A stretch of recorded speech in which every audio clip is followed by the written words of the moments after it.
Bom dia, boa tarde a Escuchamos perfecto. todos. Salimos al aire pronto.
Okay, good afternoon, everyone. Buenas tardes a todos. Vamos a comenzar la sesión. This session will be conducted in Spanish, so everyone who needs the translation, there are some links here that you can share, but I guess everyone here speaks Spanish, so bueno, vamos a español. Le voy a dar la palabra a la maestra de ceremonias que está online, Florencia Pietrafiesa, y quien va a dar inicio a la sesión. Muchas gracias. Gracias, María. Buenos días y buenas tardes a toda la audiencia de la sesión de Value Sanitation in LAC, Under a Basin Approach, organizada por CAF y el Banco Mundial. Soy Florencia Pietrafiesa y me da mucho gusto moderar esta sesión junto a Carlota Real, especialista principal de agua de CAF. Les recordamos que contamos con traducción simultánea, español-inglés y portugués-inglés. A continuación, Franz Rojas dará las palabras de bienvenida. Franz es director de Agua y Saneamiento de CAF, gobernador alterno en el Consejo Mundial del Agua y chair de la Coalición de Financiamiento del Agua. Él es doctor en Gobierno y Políticas Públicas, magíster en Hidráulica e ingeniero civil. Cuenta con más de 30 años de experiencia en América Latina. Por favor, Franz, la palabra es tuya. Gracias. Gracias, Florencia. Es un placer estar aquí con ustedes. Como dijo María, la sesión va a ser en español, pero si alguien quiere escucharla en inglés, a través de la computadora y traducción simultánea. Esta sesión nos parece sumamente relevante porque trata dos aspectos no menores para la gestión sostenible y resiliente del agua, como son el saneamiento y su relación con la cuenca.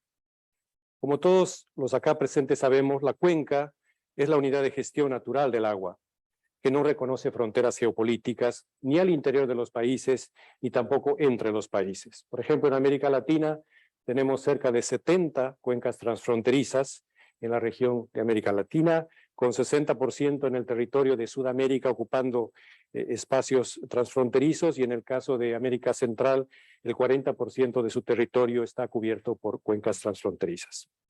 Por eso, los usos o efectos que se suscitan en la cuenca alta inciden en la cuenca media y los usos o efectos de esta, sumados a los que vienen de la cuenca alta, inciden, por supuesto, en la cuenca baja. Por ello, no es menor que en algunos países se plantee al agua como eje del desarrollo territorial y socioeconómico. Ayer lo decía en otra sesión y hoy lo reafirmo. La sensación de que nuestra región posee el 30% de las aguas del mundo nos ha conducido a excesos, a poco cuidado en el uso y aprovechamiento del agua, con problemas de contaminación creciente de ríos y lagos o la sobreexplotación de acuíferos. Pero esto tiene que cambiar. De hecho, está cambiando en varios países. Más aún cuando se estima que al menos 150 millones de latinoamericanos padecen escasez extrema de agua. Y si ese número incluimos los de escasez moderada, la suma es mucho mayor. Por otra parte, más de 430 millones, que equivalen al 66% de la población de Latinoamérica, carece de acceso seguro al saneamiento. Es decir, que sus aguas residuales son descargadas sin el adecuado tratamiento y de los cuales más de 300 millones están en las ciudades. Por ello, es esencial considerar la reducción de la contaminación y el tratamiento de las aguas residuales bajo un enfoque de cuenca, que evalúe la posible afectación y los usos potenciales aguas abajo a efectos de prever soluciones enmarcadas en la economía circular, tomando en consideración todas las fuentes, todos los usos y las fuentes contaminadoras, y decidir, en su caso, la recarga de acuíferos o el reuso de las aguas para otros usos como el agrícola, el minero, el industrial, como ya tenemos algunos casos en América Latina, o bien su descarga a cuerpos de agua para su uso posterior.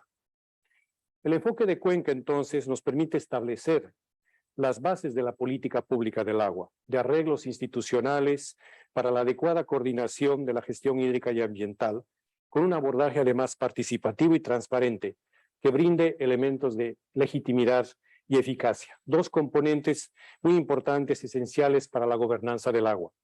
Solo así se podrán definir las prioridades en la gestión del agua, la disponibilidad del agua que transita no solo los elementos de cantidad, es decir, de volúmenes, sino también de calidad, y el saneamiento es clave para dicho propósito. Por ello, sean bienvenidos a esta sesión que aborda la importancia del saneamiento desde esta mirada holística del espacio, del territorio y como tal, de las interrelaciones sociales, económicas y ambientales con los que se encuentran aguas arriba, los que están aguas abajo, con los diferentes usos, aprovechamientos y descargas del agua. A nombre del Banco Mundial y del Banco de Desarrollo de América Latina, CAF, les doy nuevamente una cordial bienvenida. Muchas gracias. Muchas gracias, Franz. A continuación, daremos paso a Daniel Medina, quien dará una presentación magistral. Daniel Medina cuenta con 30 años de experiencia en el sector agua y se especializa en la planificación de sistemas de agua, cambio climático y resiliencia. Es ingeniero civil y cuenta con un doctorado de la Escuela de Ingeniería Civil y Ambiental de la Universidad de Cornell. Ha liderado varios proyectos en América del Norte, América Latina, el Caribe, Europa y Oriente Medio. Adelante, Daniel. Muy bien, buenas tardes a todos. Les habla Daniel Medina desde la ciudad de Washington, en Estados Unidos. Y bueno, tengo el placer aquí de dar la presentación magistral, para la cual voy a utilizar unas cuantas diapositivas. Voy a compartir mi sistema aquí.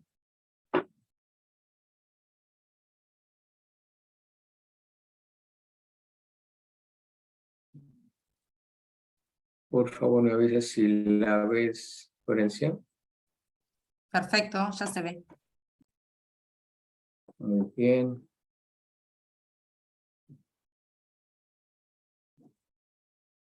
Muy bien. Bueno, sin más, les pido disculpas, la presentación está en inglés, debido a que el material de base está en inglés, pero yo voy a, obviamente, a dar la presentación en español.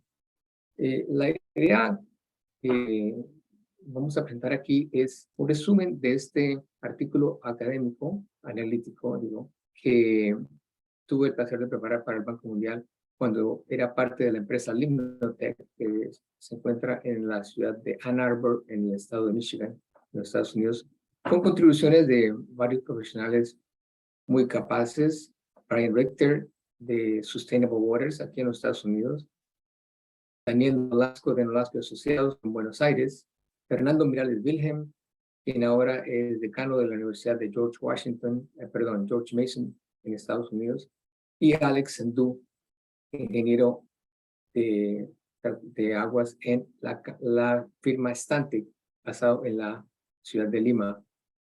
Así que lo que les mostraré aquí es un resumen de tales de este informe.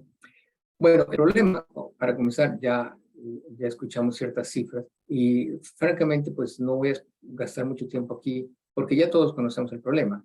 Básicamente hay mucho por hacer en cuanto a tratamiento de aguas residuales y los números que les muestro aquí a la derecha muestran la fracción tratada del volumen que se ha colectado y en muchos casos pues es muy baja, ¿no? Además de eso pues sabemos que muchas personas en América Latina no tienen acceso a servicios de saneamiento y en ciertos sectores, particularmente rurales, puede ser tan alto como 50%. Obviamente, eso causa grandes dificultades para la región y así que también bastante estrés para las personas. Pero vislumbramos soluciones. Por ejemplo, sabemos que, de acuerdo al BID, en una publicación en 2015, muchos países están en ese proceso de invertir en tratamiento de aguas residuales. Y existen fondos, por ejemplo, estamos hablando de unos 80,000 millones de dólares que se pueden gastar en infraestructura de alcantarillado y, bueno, una cantidad significante de dinero que se puede invertir. Entonces, vislumbramos ya un poco la solución. Y lo que tenemos que hacer es enfocarla correctamente y el enfoque de cuenca es una herramienta que nos permite tomar ese tipo de decisiones de manera sistemática y basados en principios científicos aceptados.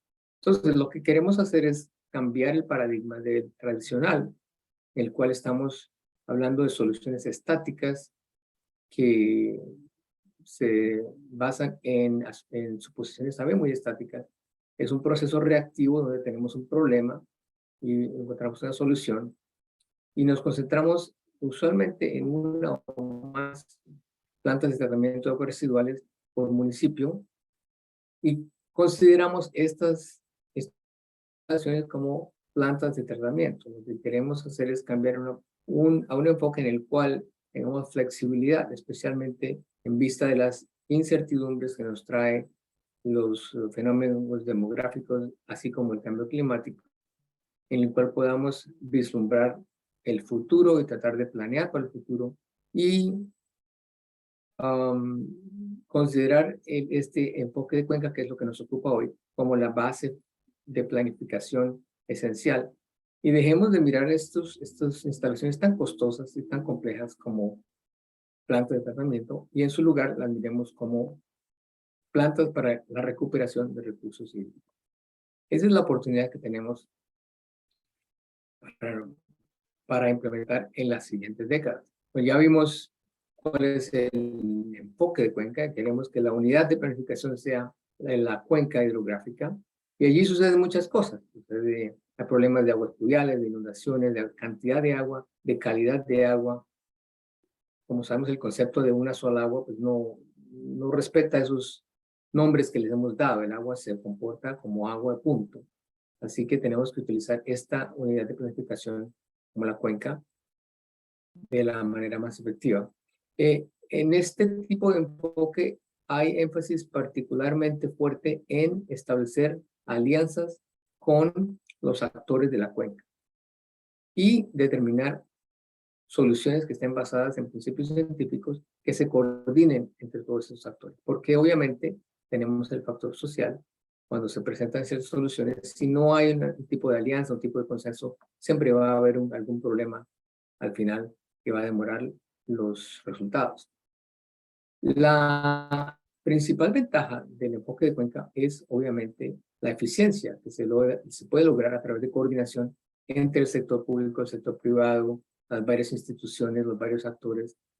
La coordinación en realidad es el principio más fundamental en este enfoque. Por supuesto hay problemas, como siempre, las mejores ideas siempre tienen opositores. En este caso puede haber razones políticas, puede haber normas obsoletas, puede haber silos administrativos, y ahí al final de cuentas simplemente a la gente no le gusta cambiar. Entonces no es que sea la panacea, porque tenemos que lidiar con todos estos problemas también. Esas son las ventajas, las cuales no voy a leer completamente, pero se organizan en 5 grupos, ciertamente económicos, ambientales, sociales, legales, administrativos. Desde el punto de vista ambiental, la principal ventaja de este enfoque es que se evalúan todas las fuentes de contaminación en la cuenca, lo cual no hacemos cuando nos concentramos típicamente en 1 o 2 ubicaciones en un municipio. Así que eso nos permite identificar los problemas más críticos, qué es lo que podemos lograr en términos de metas ambientales, y nos permite también diseñar soluciones que sean sostenibles a largo plazo y que nos permitan abordar los varios impactos. Desde el punto de vista financiero, obviamente, la plata es un problema en todas partes, así que nos permite apalancar los fondos que tenemos de varias agencias gubernamentales, nos permite también incluir al sector privado y nos permite eliminar duplicaciones en estos esfuerzos. Así que hay muchas ventajas que nos presenta este enfoque, y obviamente las instituciones de financiamiento internacional como el Banco Mundial, la CAF y el BID ya se han dado cuenta de esto, y por eso es que estamos teniendo esta conversación hoy. Ahora, ¿cuál es el proceso? En realidad es muy sencillo y muy intuitivo. Lo que necesitamos es comenzar con construir las alianzas de que hablamos antiguamente, caracterizar los problemas de la cuenca, qué es lo que está pasando, dónde, cuáles son las fuentes de contaminación, de qué tipo son. Después viene un punto muy importante, que es la definición de las metas de manejo. Ya que conocemos los problemas, pues también tenemos que saber qué tan factible es solucionar esos problemas y hasta dónde se puede llegar en términos prácticos. Para ello se formulan ciertas soluciones, las cuales se ensamblan en un plan de cuenca, el cual se implementa a través de los años, varias décadas típicamente. Hay una fase de monitoreo y evaluación que nos trae al comienzo para hacer ajustes a medida que avance el proceso. Entonces, como ven, es un sistema adaptivo muy flexible, donde podemos resolver muchos problemas y además darnos cuenta de qué es lo que pasa si no lo resolvemos. El artículo analítico invierte cierto espacio en la descripción de modelos para la toma de decisiones. Los modelos son parte integral de este enfoque de cuenca, porque nos permite convertir las fuentes de contaminación, las soluciones, en parámetros de calidad de agua. La idea, como se muestra en este diagrama a la izquierda, es a la derecha, si la calidad de agua no es adecuada, cuáles son los controles potenciales que podemos implementar, que pueden ser la construcción de plantas de tratamiento, pero también pueden ser controles de fuentes no puntuales y todo tipo de acciones que podamos diseñar conceptualmente. Tenemos que evaluarlas a través de un modelo. Nos arroja como resultados, esperamos, una mejor calidad de agua. Ahora, si es aceptable, pues ya hemos resuelto el problema. Si no, pues seguimos en este proceso de iteración hasta desarrollar una solución que sea factible y confiable. Pero recordemos el pensamiento que muestro aquí en la cajita a la izquierda. Todos los modelos son erróneos, aunque algunos son muy útiles. Tenemos que recordar que los modelos son aproximaciones a la realidad. Las soluciones que nos dan hay que evaluarlas desde el punto de vista de sentido común, pero en realidad son herramientas muy eficientes y muy útiles. Por ejemplo, algo que podemos hacer con modelos es optimizar las soluciones. Lo que vemos aquí en el diagrama a la derecha es el concepto de analizar literalmente miles, tal vez decenas de miles de soluciones posibles y llegar a esta frontera óptima, que es lo que se ve en el color anaranjado aquí, donde comparamos cuáles son las soluciones ¿Cuánto cuestan las soluciones y qué grado de reducción de la contaminación podemos lograr? Entonces vemos, por ejemplo, aquí, no sé si pueden ver mi cursor, pero en esta región vemos cuál es el punto óptimo de tratamiento, donde se reduce la contaminación hasta cierto nivel, porque de ahí en adelante reducirla más costaría demasiado. Entonces, este tipo de ejercicios nos permiten, de modelación nos permiten tomar esas decisiones y también nos permite analizar qué pasa si no implementamos esas soluciones. Los beneficios de las medidas que vayamos a implementar son muy importantes. La idea es tratar de estimar tanto como sea posible los beneficios que se logran. Típicamente los beneficios que se logran se miden en términos de daños evitados debido a las instalaciones, a las medidas que se toman. Y cada vez más, comúnmente, estos beneficios, como daños evitados, se pueden monetizar y comparar contra los costos. La tabla muestra una colección de beneficios que se pueden lograr a través del enfoque de cuenca. En cuestión de salud, en cuestión de actividades productivas y cuestiones ambientales, hay impactos negativos que pueden llevar a daños que si se evitan se convierten en beneficios. Entonces, por ejemplo, en aspectos de salud es obvio lo que sucede. Las personas enfermas no pueden trabajar, tienen que cuidar a niños enfermos, en fin. Y por supuesto hay enfermedades que pueden causar la muerte. En cuestión de actividades productivas, pues, se puede perder mucha actividad, mucho potencial de actividad si el agua se contamina. Si teníamos agua disponible para irrigación, pero ahora está contaminada, ya no se puede utilizar como se debería bajo otras circunstancias. Y por supuesto, en cuestiones ambientales hay pérdidas en cuestiones de funciones ecosistémicas, la biodiversidad termina siendo afectada, hay pocas oportunidades o reducidas oportunidades de recreación y se puede perder, por ejemplo, el valor de la propiedad porque hay aspectos estéticos que ya no nos permiten disfrutar el terreno como lo teníamos antes. Todos estos puntos y probablemente más se pueden monetizar y hay una actividad muy efectiva para tratar de lograr ese tipo de medidas de beneficios. El diseño resiliente, de aquí voy a presentarles otra publicación en la cual tuve el honor de trabajar en ella, que la ven a la derecha, Resilient Water Infrastructure Design Brief, es una publicación del Banco Mundial que sinceramente trata de exponer cómo analizar los aspectos de incertidumbre que se nos presentan en el sector de aguas. En particular, la publicación here que mostramos aquí indica que los factores agravantes del cambio climático son exactamente eso, son agravantes. La incertidumbre más grande viene de factores tales como variables demográficas y cambio en el uso de terrenos. Lo que esta publicación hace es proporcionar un marco técnico para analizar soluciones que sean robustas.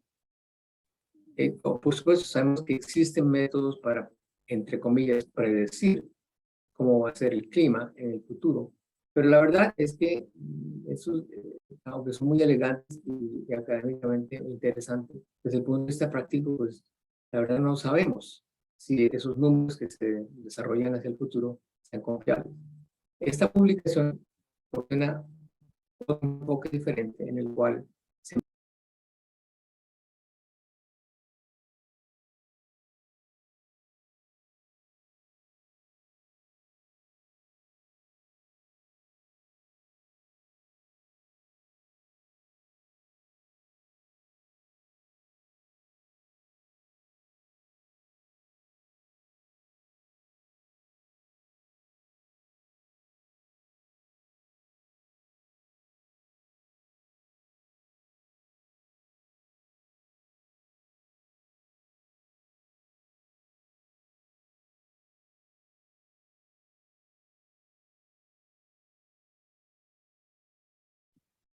Muchas gracias, Daniel.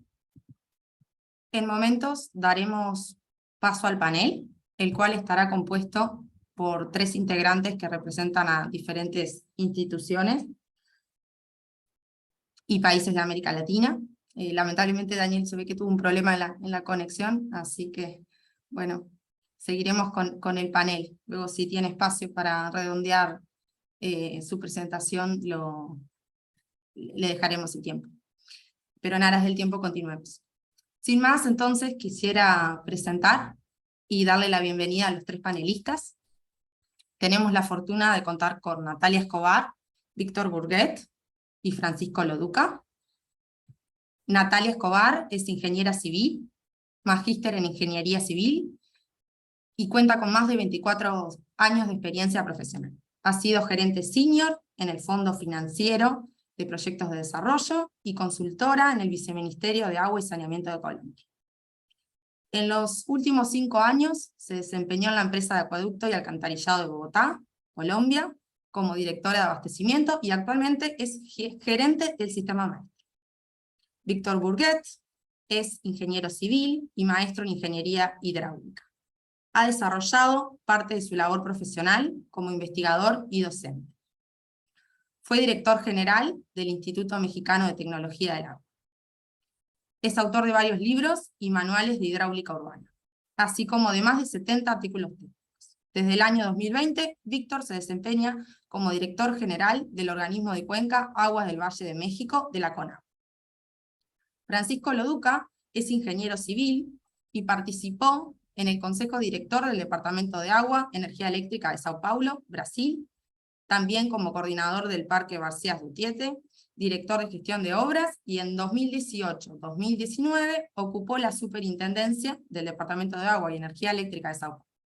Actualmente se desempeña como el superintendente de este mismo departamento. Estoy convencida de que este panel va a ser muy interesante y enriquecedor, así que sin más los dejo con Carlota para que dé inicio. Adelante, Carlota. Gracias. Bueno, muchas gracias, Florencia.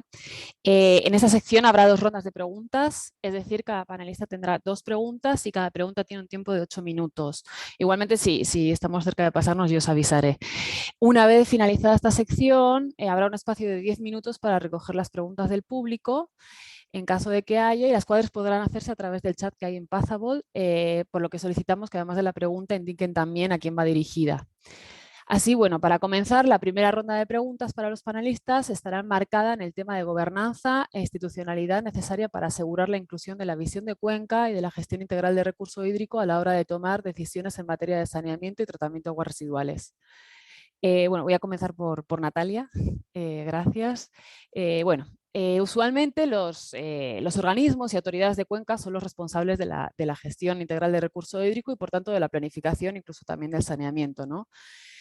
Utilizando obviamente la cuenca comunidad básica. Pero tenemos el caso de la cuenca del río Bogotá, el cual representa un modelo muy interesante donde la empresa de Acueducto de Bogotá, como prestador de servicios de agua y saneamiento, ha conseguido incorporar este enfoque de cuenca en su manera de planificar y de tomar decisiones en cuanto al saneamiento.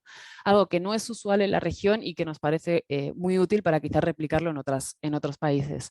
Así, Natalia, ¿nos podrías compartir algunas lecciones aprendidas del proceso de cómo un prestador del servicio de agua incluye e incorpora este enfoque de cuenca en su manera de planificar la inversión en saneamiento y cómo han sido los mecanismos de articulación con los demás actores que tienen que ver con la cuenca? Gracias. Bueno, muy buenos días para todos mis compañeros panelistas. Gracias al Banco Mundial y a la CAF por esta invitación a participar en este panel. Bueno, Carlota, como lo has dicho, como ya lo había mencionado Daniel y Franz, básicamente el río Bogotá es muy importante, no solo para Bogotá como eje de desarrollo, sino para otros 43 municipios que están ubicados alrededor de la cuenca de este río Bogotá. Es importante como contexto contarles que el río nace a 3.300 metros sobre nivel del mar en un páramo denominado Guachineque, a unos 120 kilómetros o un poco más de la ciudad de Bogotá. Atraviesa y hace este recorrido por todos estos municipios, dividiéndose básicamente en 3 grandes o 3 áreas. Una cuenca alta que predomina los 145 kilómetros iniciales, Luego, Bogotá está ubicada en toda la cuenca media, 68 kilómetros, y luego hay una cuenca baja con otro tanto de municipios que son 123 kilómetros los cuales atraviesa el río. El río Bogotá también por sus condiciones físicas, físico-químicas, de formación, de caudal, hace que todos los fenómenos, como ya lo decía Daniel, de caudal, de depósito de sedimentos, de la cantidad de vertimientos que hoy tienen de esos municipios y de otros 15 ríos que son afluentes, pues hace que se complejice. Es así como el 20% de la población de Colombia está ubicada en estos 43 municipios, incluido Bogotá, y hace que la carga sobre el río pues sea muchísimo mayor y esto afecte de aquí al Océano Atlántico, llegando casi que a Barranquilla. Es decir, que el tema del saneamiento del río Bogotá es un tema realmente de departamento y de nación. Esto ha hecho que la empresa de acueducto como el mayor eje o el responsable del saneamiento en la ciudad y en la más grande, haya diseñado desde el año 60 o planeado el primer plan de alcantarillado, primer plan maestro de alcantarillado, con múltiples soluciones, no solo de colectores, sino del tratamiento del agua residual. Este plan, como también ya lo decía Daniel, ha sufrido miles de cambios, muchos por modelaciones de la misma cuenca, diciendo qué es lo que más puede beneficiar el tratamiento, qué número de plantas, qué tecnología. Ha tenido que vincular los planes de ordenamiento, es decir, todo el tema urbanístico y de desarrollo en los mismos municipios y en la ciudad. Finalmente, y hacia el año 96 es adoptado como tal el plan maestro de alcantarillado que hoy inicia o que hace esos años inicia a regir las obras de la empresa.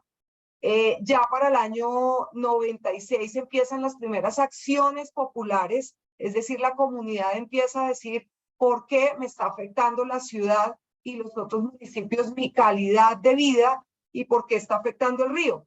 Entonces, esas acciones populares hacen que en el 2004 se vincule ya la rama judicial del país, defendiendo los derechos de los habitantes y vinculando a todas las empresas. Es ahí donde empieza para Colombia y en esta cuenca, que es la más importante tal vez, la vinculación de las diferentes entidades de orden nacional, departamental y distrital. Y nos hace a todos presentar las acciones de acuerdo con las obligaciones de cada entidad y así se formula la famosa sentencia del río Bogotá.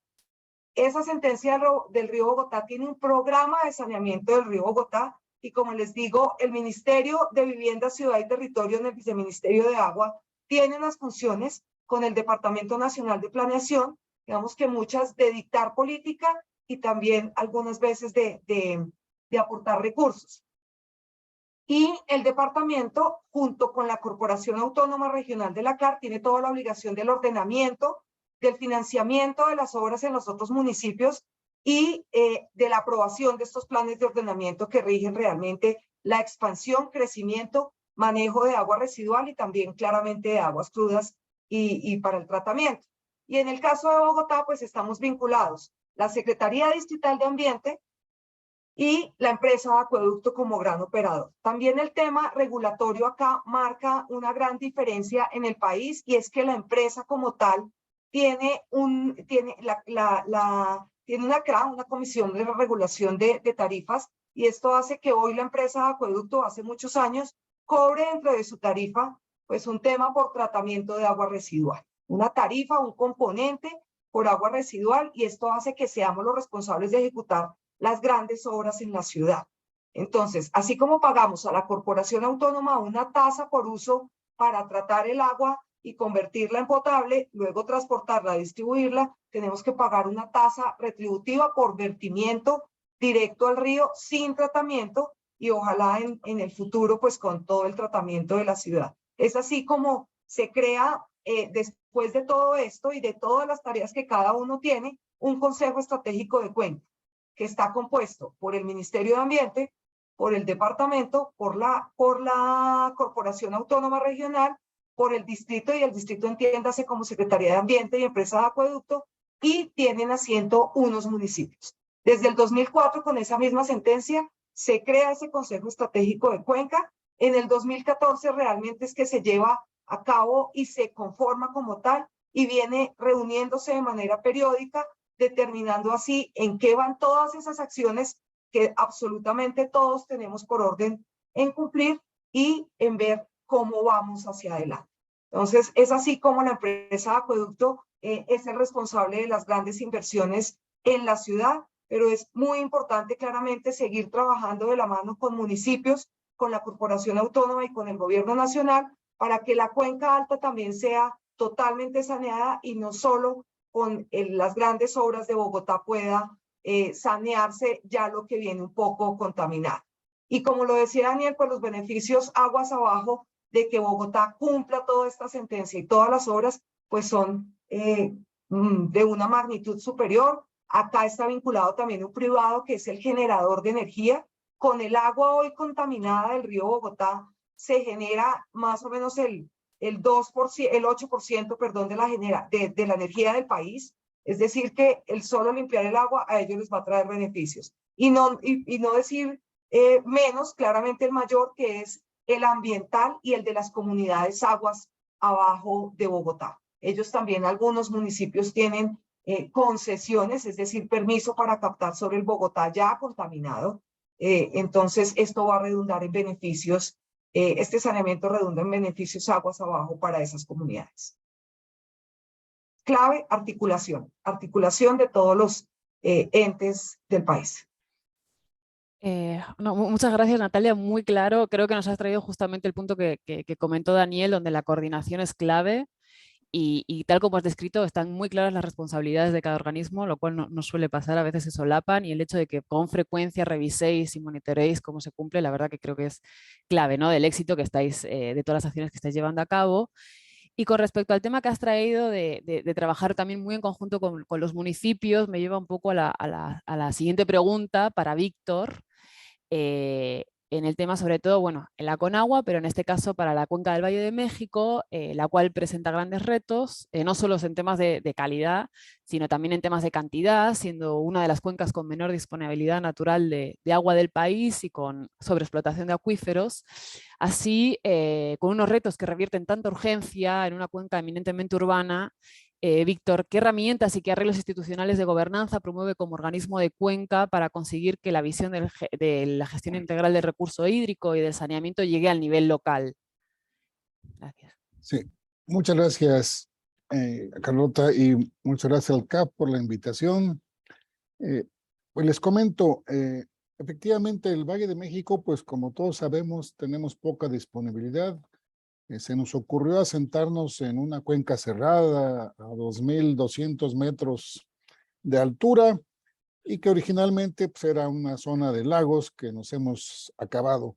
Y también pues estos lagos se alimentaban de una serie de ríos que pues también los hemos contaminado durante siglos y en buena medida casi todos los hemos entubado para hacer algo que nuestra cultura nos llevó a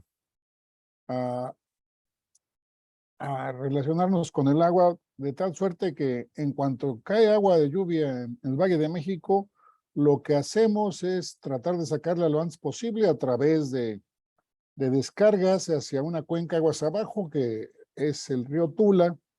Artificialmente la sacamos y creamos, por cierto, una zona agrícola muy importante en esta cuenca, que ahora es parte de la cuenca del Valle de México.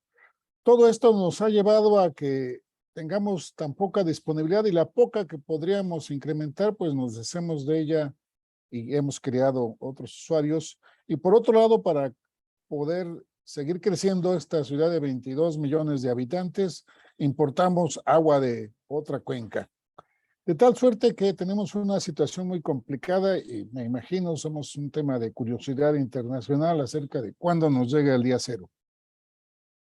Afortunadamente tenemos en la Comisión Nacional del Agua, como autoridad federal, la atribución de operar en el Valle de México el 25% del suministro de agua a través del Cutzamala y otro 8% a través de unas baterías de pozos que les llamamos PAIs aquí en el Valle de México, de tal suerte que al Organismo de Cuenca de Aguas del Valle de México le corresponde suministrar 33% del agua que se consume en el valle. Consumimos del orden de 65 metros cúbicos por segundo actualmente.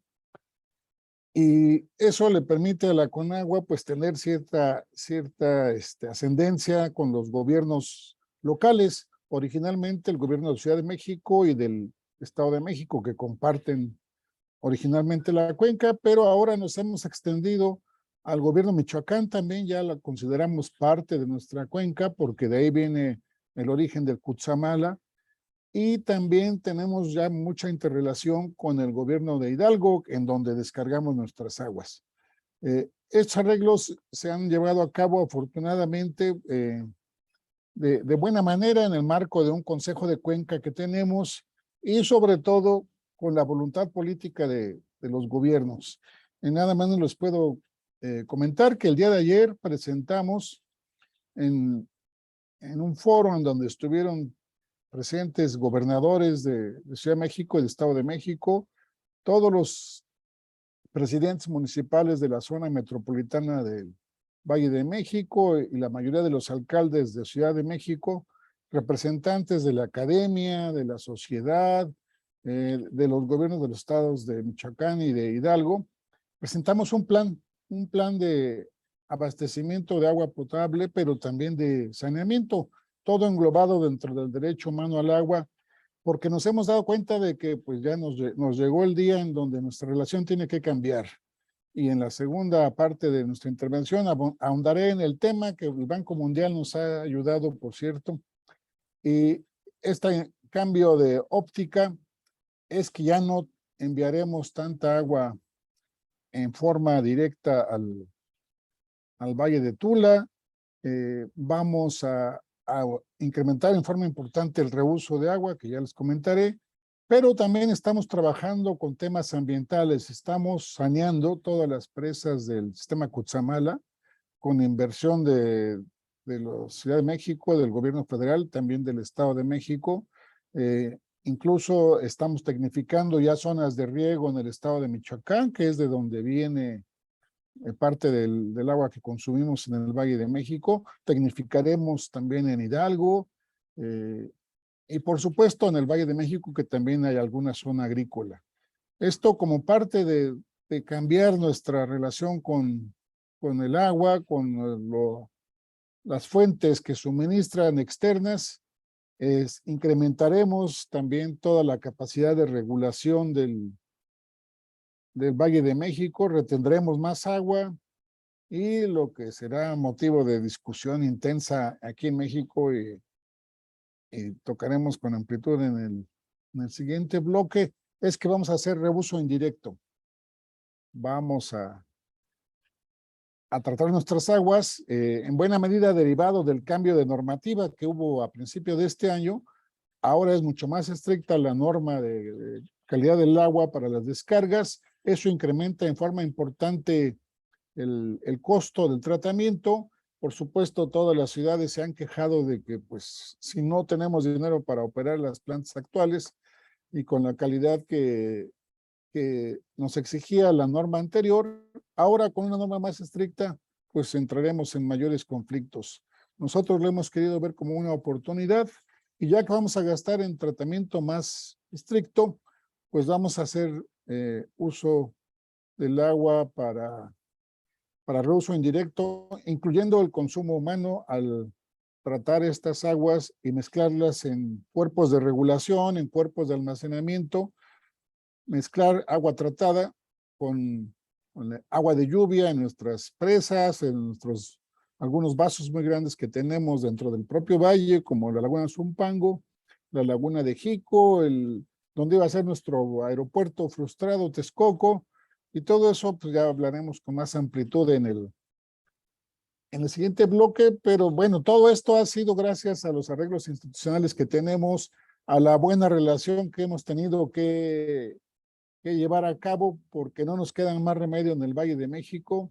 Ya no es posible hacer más trasvases, aunque la mayoría de los ingenieros de mi edad y mayores quieren seguir haciendo trasvases y tenemos una discusión técnica con diversos grupos, porque no es fácil aceptar que nos ha llegado el día de que el reuso tiene que ser no solo para temas industriales, para la industria o para el riego, sino también para el consumo humano, ya que seguir haciendo trasvases tiene afectaciones ecológicas, sociales, altos costos, y eso no es sostenible a largo plazo. Muchas gracias, Víctor. Muy claro, me quedo con la frase de cambiar la relación con el agua. La necesidad de esos arreglos institucionales que tienen que ser bajo la visión de Cuenca, de cómo entendéis que tiene que haber mayor regulación, tecnificación, reuso directo e indirecto. La verdad que un reto, pero bueno, parece que vais por el buen camino. Y ahora, bueno, Francisco, voy a mudar a Portuñol. Bom, o Brasil representa dos grandes exemplos na região sobre o planejamento do saneamento e do tratamento de esgoto, com a bacia comunidade do planejamento. Em particular, o estado de São Paulo, que é dos principais motores produtivos do país, apresenta grandes experiências de incorporação do setor público e privado no planejamento, em decisões de investimento em tratamento de esgotos. Você pode nos falar sobre o processo e o papel do Departamento de Água e Energia Elétrica? Primeiro, eu queria dar bom dia e boa tarde a todos, a você, Carlota, Florência, e a todos os panelistas. Em nome, agradecer ao convite do Banco Mundial e da CAF, nosso parceiro importante, do Governo do Estado de São Paulo, da Secretaria de Meio Ambiente e Infraestrutura e do Departamento de Água e Energia Elétrica em obras importantíssimas para o nosso país.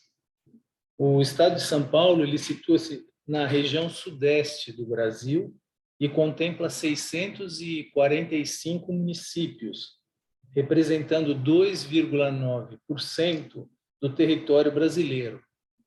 E ele concentra uma população da ordem de 43,7 milhões de habitantes, cerca de 22% da população brasileira, sendo o estado mais populoso do país. O planejamento de recursos de qualquer região é um processo multifacetado, que ele demanda abertura e debates entre diversas áreas do conhecimento para agregar a complexa transversabilidade da água às necessidades da sociedade. De acordo com a lei que instituiu a Política Estadual de Recursos Hídricos no Estado de São Paulo, o Plano Estadual de Recursos Hídricos, que se chama PER, sigla, deve ser elaborado com base nos planos das bacias hidrográficas, nas normas relativas à proteção do meio ambiente e nas diretrizes de planejamento e gerenciamento ambientais. A bacia hidrográfica é a nossa referência de planejamento e gerenciamento, o que fortalece as entidades regionais no estado de São Paulo.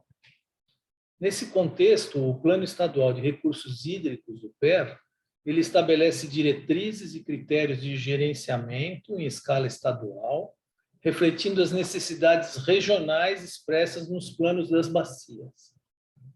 O primeiro plano de recursos hídricos do estado de São Paulo foi elaborado em 1990. Esse documento ele é revisado a cada 4 anos, a partir dos planos de bacia específicos de cada um dos 21 comitês das bacias hidrográficas do nosso estado. Nele são definidos instrumentos de gestão que visam orientar a implementação da política de recursos hídricos, definindo as diretrizes para a utilização das águas, bem como medidas para sua proteção e conservação, de modo a garantir a sua disponibilidade em quantidade e qualidade adequadas para os diferentes usos. Já a gestão dos recursos hídricos é realizada de forma tripartite e paritária, através do SIG-RH, do Sistema Integrado do Gerenciamento de Recursos Hídricos, representado por membros do Estado dos municípios e da sociedade civil. E ele tem como base o Plano Estadual de Recursos Hídricos, o PER. O sistema conta também com o Fundo Estadual de Recursos Hídricos, que se chama FEHIDRO, o qual viabiliza financeiramente projetos ligados aos recursos hídricos. O DAE é o principal agente do Estado nessa composição.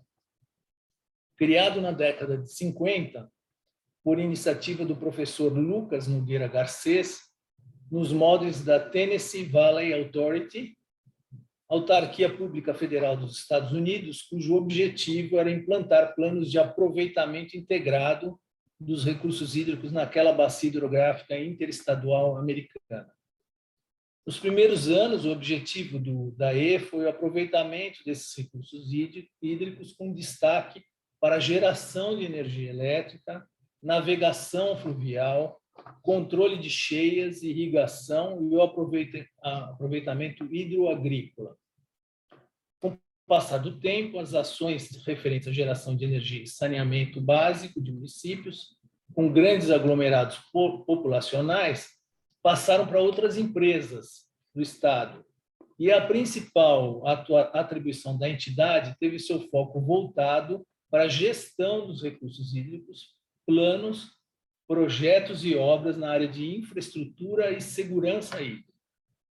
A demanda pelos recursos hídricos no Estado de São Paulo tem aumentado gradativamente nas últimas décadas, se tornando um tema crítico para a gestão dos recursos hídricos, em função da disponibilidade existente e das incertezas trazidas pelas mudanças climáticas e pelos eventos extremos, como a estiagem que nós tivemos de 2013 a 2015. A crise hídrica de 2013 a 2015 também impulsionou o Estado com vistas a definir diretrizes para as ações de aumento da segurança hídrica, garantia dos usos múltiplos da água e recuperação e proteção dos corpos hídricos de São Paulo. O Plano Estadual de Recursos Hídricos 2020-2023 confirmou que o saneamento básico e a qualidade das águas permanecem em menor ou maior grau, como temas críticos em todas as ubres paulistas, apesar dos avanços observados no setor ao longo dos anos. Esse cenário mostra a importância da continuidade das ações voltadas à universalização dos serviços de saneamento básico em todo o estado de São Paulo. Nesse sentido, o DAE tem voltado cada vez mais seus investimentos para a recuperação de mananciais. São diversos programas e ações de desassoreamento de rios, recuperação de nascentes, apoio técnico e aporte de recursos para pequenos municípios com deficiência nos sistemas de tratamento de esgoto.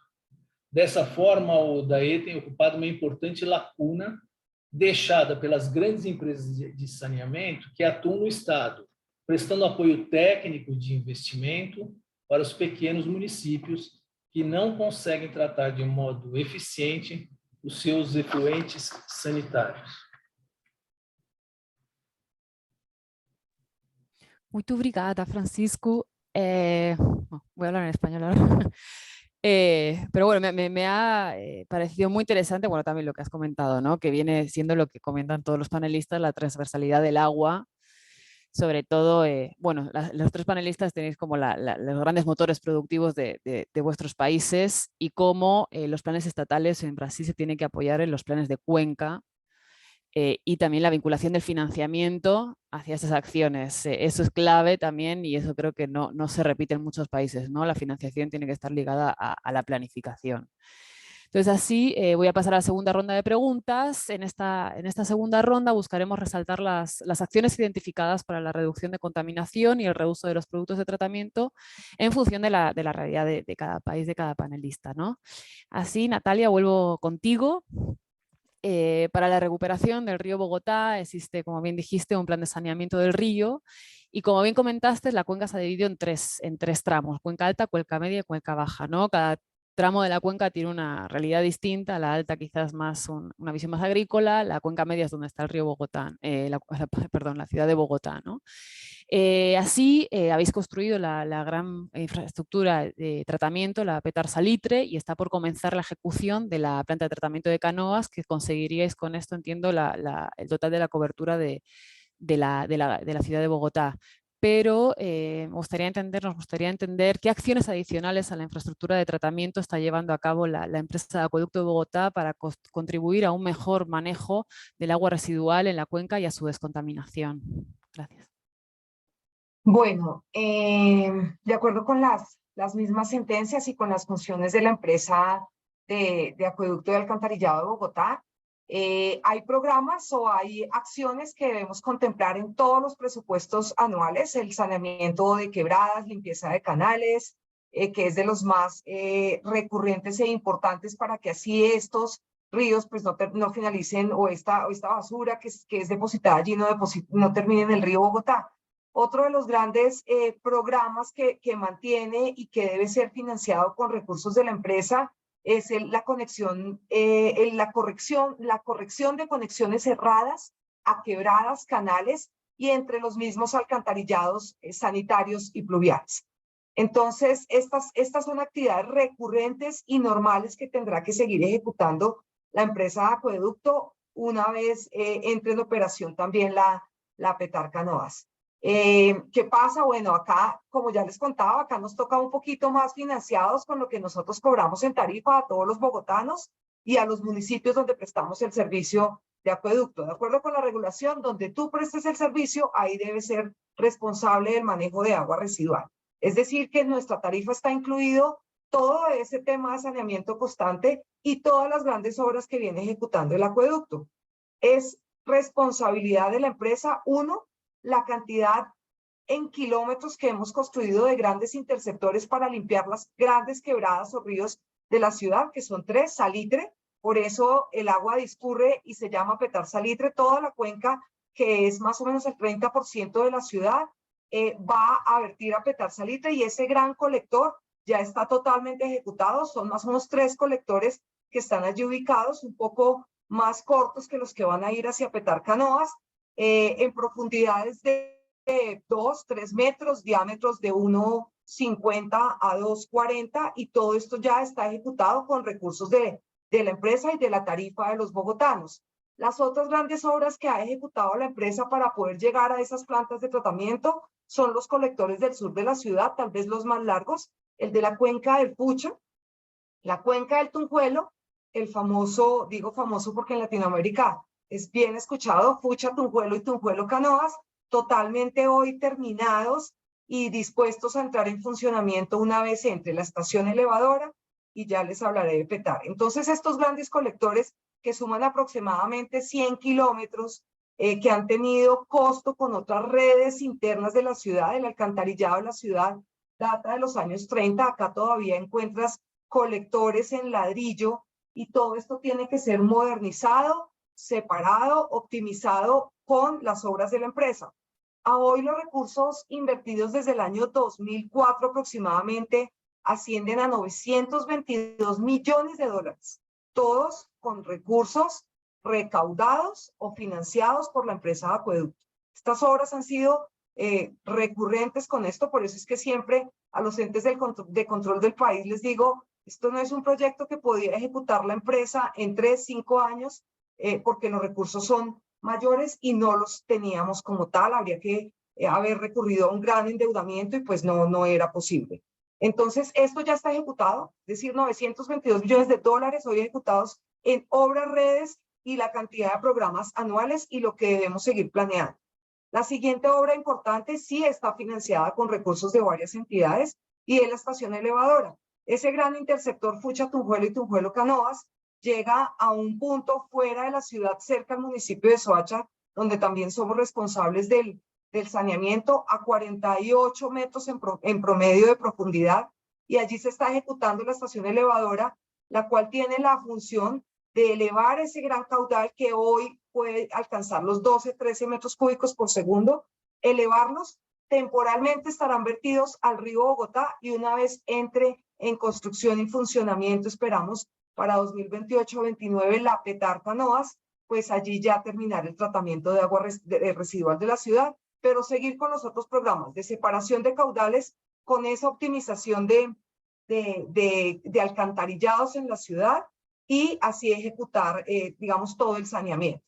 Entonces, en efecto, sí, como tú lo mencionas, hoy la Petar-Salitre está siendo terminada de acuerdo también con las órdenes y las sentencias y la función por la Corporación Autónoma Regional. Esperamos sea la obra terminada el año entrante o en las condiciones en las cuales fue contratada. Y Petarca Noas está siendo estructurada en este momento por la empresa Acueducto con compañía de la CAF y del Banco Mundial, y esperamos muy pronto salir a contratar y ejecutar esta gran planta que ya redundará en todos los beneficios. Y la planta claramente tiene que ser financiada por recursos de la ciudad, ya están, digamos, en gran parte apropiados, por recursos del departamento de Cundinamarca que pone, digamos, la porción del municipio de Soacha, y la CAR recibe plata del impuesto predial de los bogotanos, y en un convenio que se ha suscrito, lo que hace la corporación es devolvernos parte de todo ese predial para ayudar a financiar hoy la Petarca Noas. La operación con tarifa debe ser financiada por la empresa Acueducto.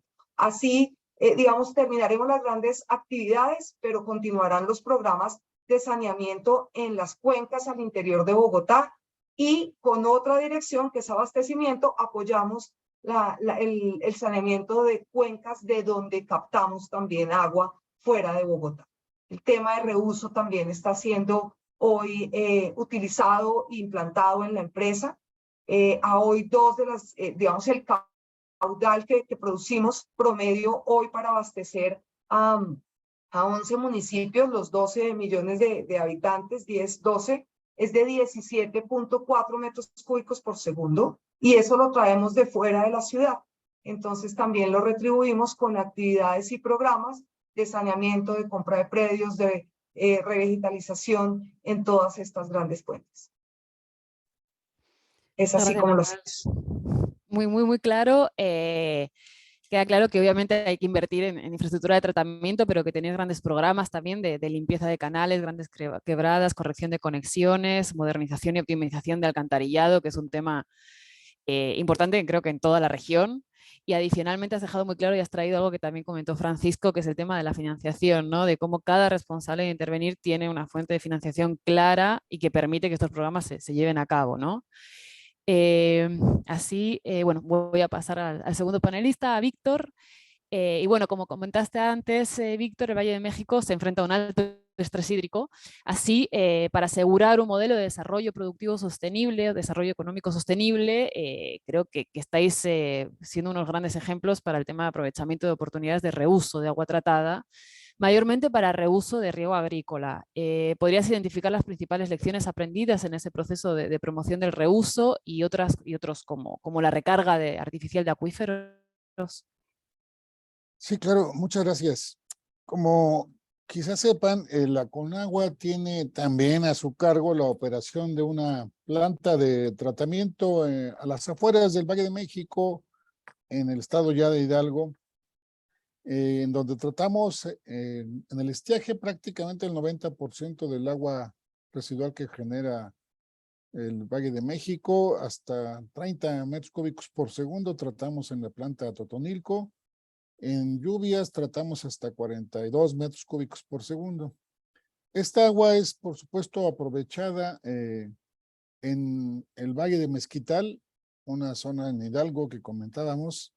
Y de hecho, como lección aprendida es que hay que hacer socialización de los proyectos, porque han de saber que seguido tenemos problemas sociales con los agricultores, porque cuando les enviábamos agua no tratada, en opinión de ellos al menos, era mucho más productivo porque era con fertilizante integrado, digamos. Y ahora que les quitamos parte de los males de esta agua, pues ya no les gusta y presionan mucho socialmente para que el gobierno federal les compense. Y es un una tarea para el organismo de Cuenca que nos toca operar, que pues diariamente prácticamente tenemos que estar negociando, recibiéndolos y pues platicando con ellos. Otro problema que tenemos en esta gran planta de tratamiento es los lodos que se generan, que no son socialmente aceptados tampoco. Y se nos han estado acumulando, donde se depositan, generan, a pesar de que están bien tratados y todo, se generan en algunos momentos plaga de moscas, en fin, es todo un tema social que afortunadamente ya estamos cerca de resolverlo porque ya hemos encontrado quien se interese por fin en los lodos y nos quitaremos este problema que pues yo creo que nadie pensó en él, pero socialmente sí representa un problema y un motivo de presión para la operación de esta planta. Por otro lado, es muy importante mencionarles que en época de lluvias se trata el agua y se descarga al río Tula y se vuelve a mezclar con otra agua que no ha sido tratada de otras fuentes propias de Hidalgo. Lo que vamos a hacer y que les comentaba es rebombear el agua hacia el Valle de México, ya que allá la construyeron para mezclarla con agua de lluvia en Zumpango, que está alrededor de 30 kilómetros aguas arriba de Atotonilco, y ahí las mezclaremos con el agua de lluvia y produciremos entre ambas hasta 3.5 metros cúbicos por segundo de agua potable que mezclaremos con el resto de las aguas del Valle de México. Y esto viene a cuento porque hemos hecho intentos por hacer recarga artificial del acuífero en el Valle de México, pero como sabrán también al estar asentado la ciudad sobre suelo arcilloso que tiene muchos problemas de asentamientos, no es lo más eficaz como material filtrante para infiltrar el agua. Nos sale muy costoso nuestra normativa. Otra vez, quienes pensaron en esta normativa pareciera que lo hicieron pensando en que no se haga. Tenemos una reglamentación muy similar a la de California, de tal suerte que el agua que infiltramos es de tan alta calidad, porque tengo una planta piloto que opera con agua cerca del bosque de Chapultepec, que tratamos 90 litros por segundo, de los cuales infiltramos 40. Es tan alta su calidad que le hacemos daño al mezclarla con agua del acuífero, que es de mucho menor calidad. Por eso hemos derivado mejor a producir más agua, ya no importar, y nuestros planes que ayer presentamos, les comentaba, es dejar de operar pozos para dejar de sobreexplotar el acuífero, y conforme vayamos incorporando nuestros proyectos de Zumpango, que son 3.5 metros cúbicos por segundo, Jico, que es alrededor de 800 litros por segundo al sur del Valle de México, entre los municipios de Chalco Soledad y la alcaldía Tláhuac. Ahí también haremos tratamiento de agua, 800 litros por segundo serán para consumo humano, también de reuso indirecto, mezcladas con aguas de lluvia del lago de Jico, y 400 usaremos en la zona agrícola que tenemos alrededor de este lago, y que ya será agua de mayor calidad a la que están usando actualmente, que básicamente es agua residual, y eso les permitirá en esta zona como en Hidalgo cambiar sus cultivos con cultivos de mayor calidad. Adicionalmente, en esos puntos como en Michoacán que comentaba hace unos momentos, estamos ya invirtiendo en tecnificación. En Michoacán, ya en una zona de alrededor de 1,600 hectáreas, no, 2,300 en Michoacán, y lo estamos haciendo en Hidalgo con unas hectáreas piloto, alrededor de 200 van a ser las que estamos haciendo. ¿Qué otra cosa hemos aprendido? Que no nos queda más remedio que reusar el agua, no es que nos guste hacerlo. De hecho, socialmente va a ser difícil, porque pues estamos acostumbrados a engañarnos, diría yo, porque ayer teníamos una discusión con técnicos Por ejemplo, nosotros hemos descargado durante décadas agua en el lago de Chapala a través del río Lerma sin tratamiento, porque la mayoría de las ciudades que descargan el río Lerma no hacen tratamiento. Ahí se mezcla el agua con el agua de lluvia, por supuesto, y después bombean 5 metros cúbicos por segundo a Guadalajara. Están haciendo reuso de agua residual sin tratamiento incluso, pero no es tan fácil de aceptarlo por lo que he visto, incluso por técnicos, ya no digamos por la gente común y corriente que no tiene por qué saber de tratamiento, ¿no? Así que esta es otra lección que estamos aprendiendo, a que lo hemos estado haciendo sin tratamiento y ya llegó la hora de que lo hagamos formalmente y mejor.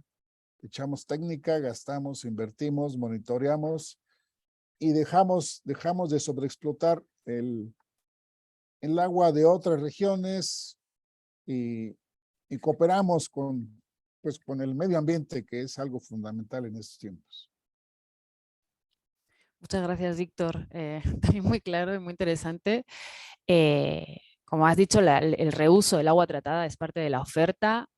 Y ese entendimiento implica también que es la cuenca, ¿no? Como debemos de entender la toma de decisiones, la unidad básica para la toma de decisiones, ¿no?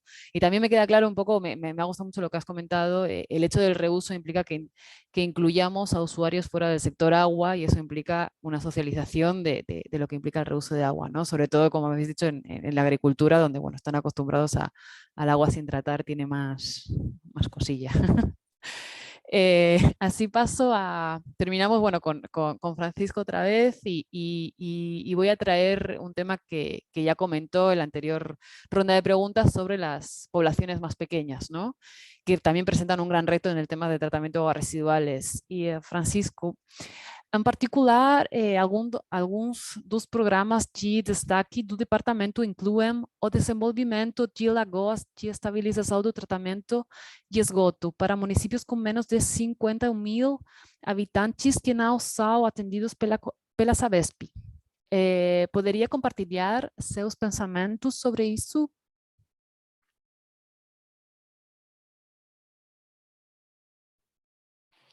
Claro, Carlota. Obrigado pela pergunta.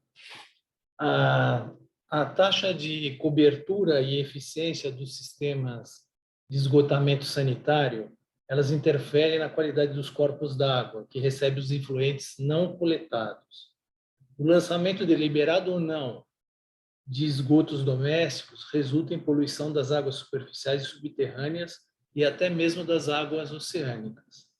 Dentre as consequências do lançamento de esgotos domésticos nas águas, seja na forma de esgoto in natura ou de carga poluidora remanescente, estão a elevação de concentração de fósforo, elevação da carga de DBO, aumento da turbidez da água, incremento do processo de entrofização.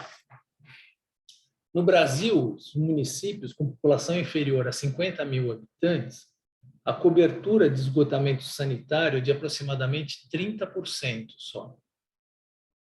Enquanto nas grandes cidades, esse número é superior a 70%. O estado de São Paulo ele possui 645 municípios, sendo que mais de 40% não são atendidos pela Sabesp, que é a Companhia de Saneamento Básico do Estado de São Paulo. Esses municípios, em sua grande maioria, possuem serviços autônomos de saneamento básico, operados por equipes próprias, com sérias limitações de recursos, não tendo dinheiro suficiente para poder universalizar os serviços de saneamento. Os resultados do Plano de Recursos Hídricos 2020-2023 destacaram que os indicadores estão melhorando. O índice de coleta de esgotos domésticos passou de 87% para 88%. O índice de tratamento de esgotos domésticos em relação ao total gerado passou de 62% para 64%, mas apesar do aumento estimado de quase 0,8% na carga potencial quilograma DBO por dia, houve uma redução de 4,5% na carga remanescente. Entretanto, apesar dos índices razoavelmente elevados de coleta de esgoto, apenas uma parcela desses esgotos coletados é efetivamente tratada. Os baixos índices de tratamento de esgoto e a dificuldade de se obter eficiência de 100% na remoção das cargas orgânicas dos esgotos efetivamente encaminhados às estações de tratamento, as ETs, indica que pouco mais da metade das cargas de DBO geradas diariamente são efetivamente removidas e impedidas de atingir os corpos hídricos. A mudança dessa situação é o nosso principal desafio, pois a falta de investimento em sistema de coleta e tratamento de esgoto eficientes prejudicam sensivelmente os mananciais do Estado de São Paulo. Visando reverter essa situação, em um esforço do governo do Estado, envolvendo a Secretaria de Infraestrutura e Meio Ambiente e o DAE, e as prefeituras dos municípios, a gente implementou um programa chamado Água Limpa. Nesse programa, o governo do Estado ele disponibiliza os recursos financeiros para a construção das estações de tratamento de esgoto e implantação de emissários e estações elevatórias, contratada a execução desses projetos e das obras através de várias unidades do DAE. A gente dá orientação e acompanhamento técnico necessário para isso. Já foram 121 municípios atendidos pelo programa, com 2,3 milhões de habitantes beneficiados e 672 milhões de reais investidos na construção dos sistemas de tratamento de esgoto, resultando em 3,7 mil toneladas por mês de carga orgânica retirada dos rios. O Estado de São Paulo tem atualmente um índice de aproximadamente 63%. O programa Água Limpa contribuiu com aproximados 10% de todo o tratamento para esgotos coletados da população do Estado, aí incluída a região metropolitana e todos os outros municípios atendidos pela Sabesp. Se levarmos em consideração somente o interior do Estado, onde se concentram os municípios com menores taxas populacionais, o programa Água Limpa ele contribuiu com aproximadamente 17% no total dos esgotos em tratamento. Comparativamente com outros estados da federação, o governo do Estado de São Paulo é o único que investe em obras e serviços de afastamento e tratamento de esgotos domésticos em municípios não operados por concessão, seja pública ou privada. O benefício não se restringe ao município onde o projeto é implantado, mas ele abrange a bacia hidrográfica em que ele está localizado, com impacto direto na redução da mortalidade infantil e na disseminação das doenças, além de proporcionar melhoria dos recursos hídricos, com a consequente redução dos custos de tratamento de água destinado ao abastecimento público. Com a retirada da carga orgânica dos rios, o DAE está garantindo a melhoria da qualidade da água e o consequente aumento da disponibilidade de água para os seus diversos usos.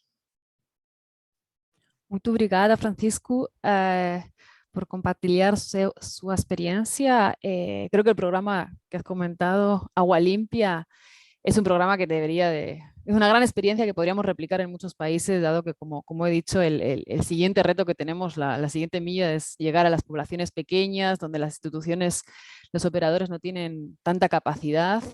Y como bien has dicho, y creo que para terminar ya esta sección, el beneficio no es solo para los municipios, es para toda la población de la cuenca, y es así como debemos de entenderlo y como debemos de tomar las decisiones, ¿no? Así, bueno, queda poquito tiempo, nos hemos extendido un poquito, pero bueno, le voy a pasar a María, por si acaso hay alguna pregunta en la sala.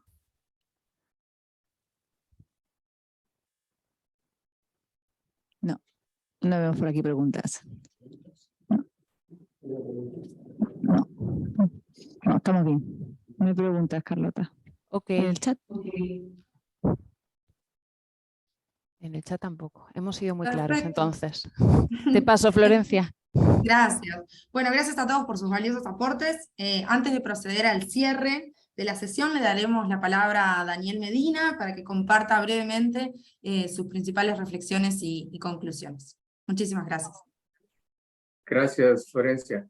Sí, como comentario final quisiera resaltar la importancia de tener una empresa prestadora de servicios eficiente.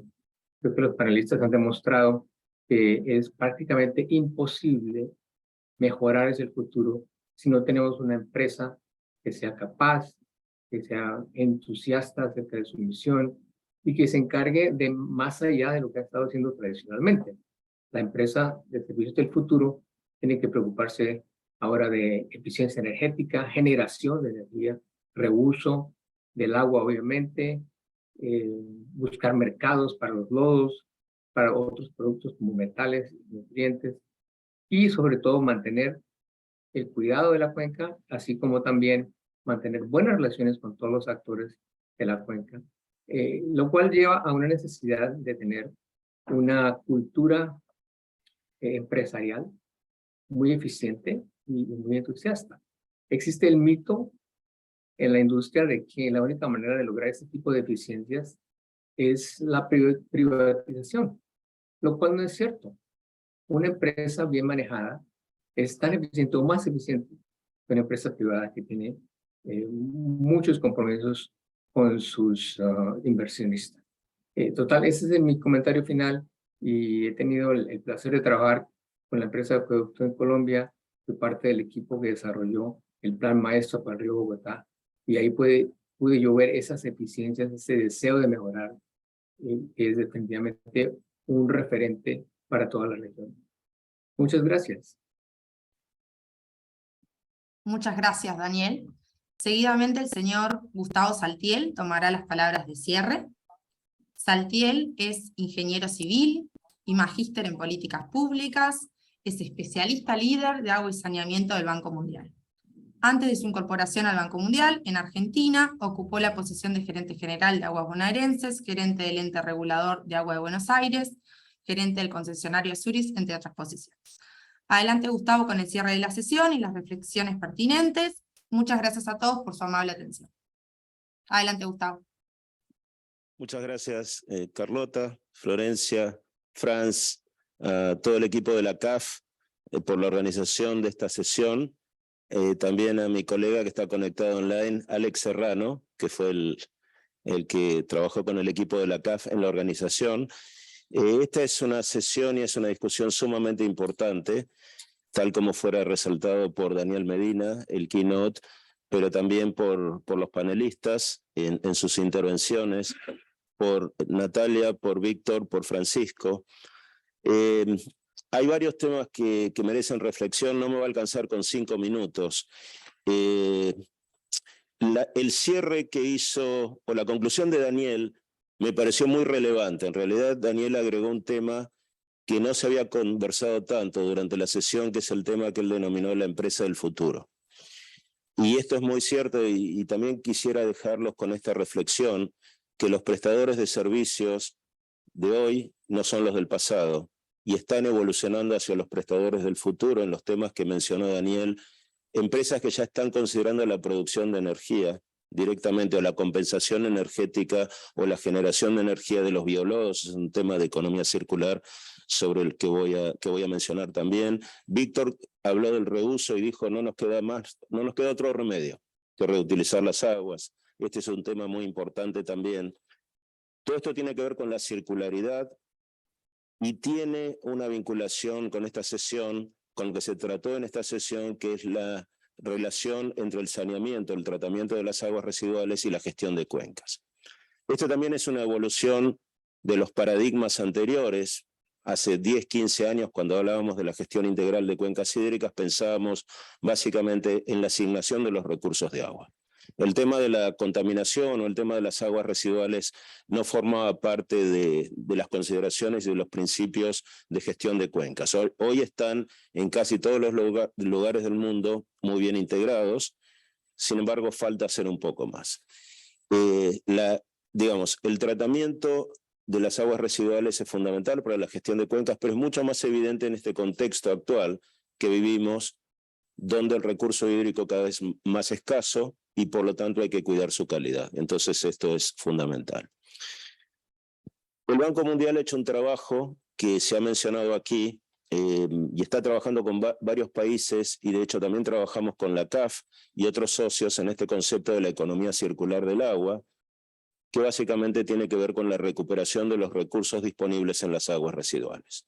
De nuevo, también tiene una vinculación con la gestión de cuencas, porque la reutilización de las aguas es menos agua residual, en muchos casos sin el tratamiento adecuado para las cuencas. Entonces, este es otra iniciativa que quisiera resaltar, porque siento que en muchos países en Latinoamérica, pero en otras regiones del mundo, están evolucionando en esa dirección. Antes de venir aquí a Estocolmo, estuve en Portugal viendo cómo la empresa de agua de Portugal, Aguas de Portugal, se está transformando hoy también en una empresa de generación de energía.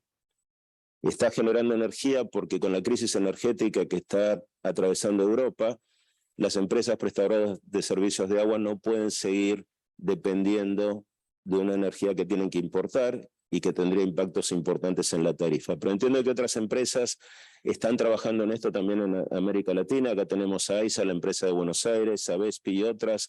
Escuchamos el caso de San Pablo, así que este es otro elemento importante que quería destacar.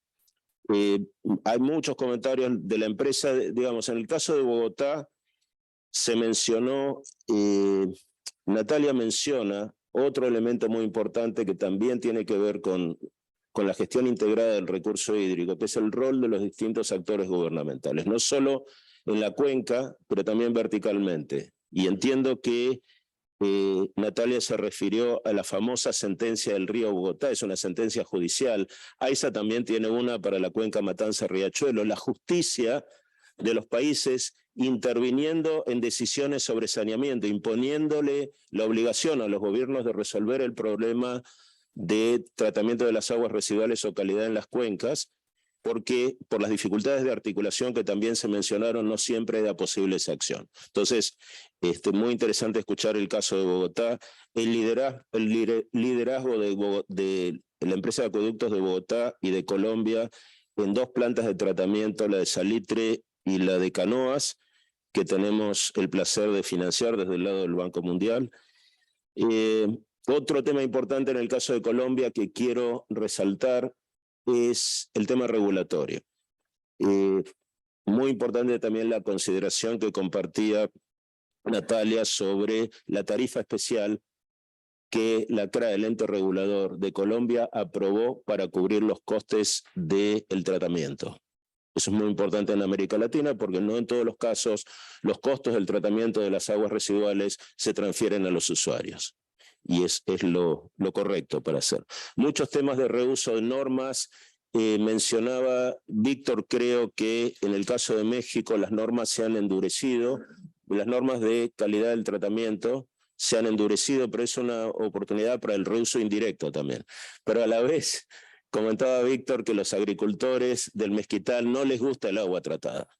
Entonces, otro elemento de la ingeniería social que acompaña al tratamiento de las aguas residuales. En fin, creo que ya estoy al borde de mi tiempo, entonces nuevamente les quiero agradecer a todos, a los panelistas, al keynote, al equipo de la CAF y a los participantes por haber estado en esta sesión. Muchas gracias.